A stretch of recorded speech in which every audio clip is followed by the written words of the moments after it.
5 साल की बेटी बाजार में गोलगप्पे खाने के लिए मचल गई। किस भाव से दिए भाई? पापा ने सवाल किया। गोलगप्पे वाले ने जवाब दिया, 10 रुपए के 8 दिए साहब।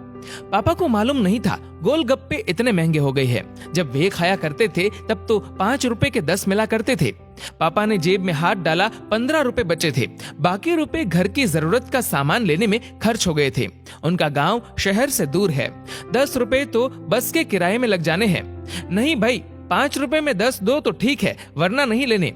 ये सुनकर बेटी ने मुंह फुला लिया और बोली, अरे अब चलो भी पापा, नहीं लेने इतने महंगे। पापा के माथे पर चिंता की लकीरें उभर आई। अरे खा लेने दो ना साहब, अभी आपके घर में है तो आपसे लड़कर भी खा सकती है। कल को पराए घर चली गई तो पता नहीं ऐसे मचल पाएगी या नहीं, तब आप भी तरसोगे बिटिया की फरमाइश पूरी करने को। गोलगप्पे वाले के शब्द थे तो चुभने वाले, पर उन्हें सुनकर पापा को अपनी बड़ी बेटी की याद आ गई, जिसकी शादी उन्होंने 3 साल पहले एक खाते पीते पढ़े लिखे परिवार में की थी। ससुराल वालों ने पहले साल से ही उसे छोटी छोटी बातों पर सताना शुरू कर दिया था।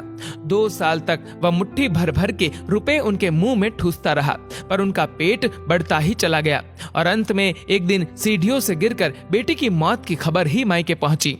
आज वह छटपटाता है कि उसकी वह बेटी फिर से उसके पास लौट आए और वह चुन चुन कर उसकी सारी अधूरी इच्छाएं पूरी कर दे, पर वह अच्छी तरह जानता है कि अब ये संभव नहीं है। दे दूं क्या बाबूजी? गोलगप्पे वाले की आवाज से पापा की तंद्रा टूटी। गोलगप्पे वाले से बोले, रुको भाई 2 मिनट। पास ही में किराने की दुकान थी जहां से उन्होंने घर के लिए जरूरत का सामान खरीदा था। वे तुरंत उस दुकान पर गए और खरीदी गई 5 किलो चीनी में से 1 किलो चीनी वापस की तो 40 रुपए जेब में बढ़ गए। फिर ठेले पर आकर पापा ने डबडबाई आंखें पोंछते हुए कहा, अब खिला दे भाई। हाँ, तीखा जरा कम डालना, मेरी बिटिया बहुत नाजुक है। ये सुनकर 5 वर्ष की गुड़िया जैसी बेटी की आंखों में चमक आ गई और उसने पापा का हाथ कसकर पकड़ लिया।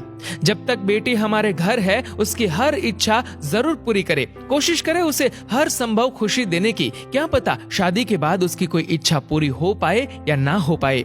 ये बेटियां भी कितनी अजीब होती है, जब ससुराल में होती है तब मायके जाने को तरसती है, सोचती है कि घर जाकर माँ को ये बताऊंगी, पापा से ये मांगूंगी, बहन से ये कहूंगी, भाई को सबक सिखाऊंगी और मौज मस्ती करूंगी।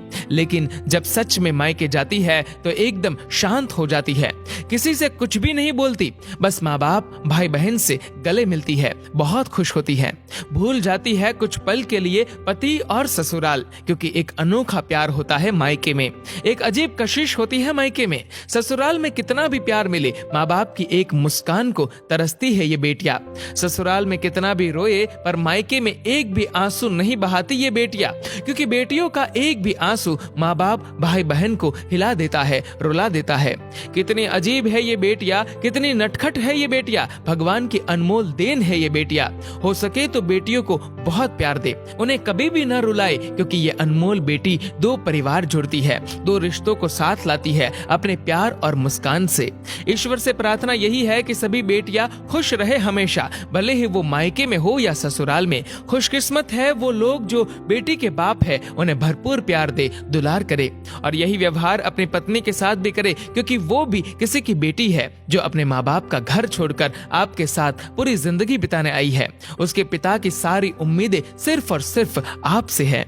दोस्तों, इस वीडियो को लेकर आपकी क्या राय है नीचे कमेंट करके जरूर बताएगा और अगर आपको ये वीडियो अच्छा लगा हो तो इस वीडियो को लाइक करेगा, शेयर करेगा ज्यादा से ज्यादा लोगों तक और ऐसे ही और भी इंस्पिरेशनल वीडियोस के लिए सब्सक्राइब करें हमारे यूट्यूब चैनल को और फेसबुक पर फॉलो करें हमारे पेज को। धन्यवाद।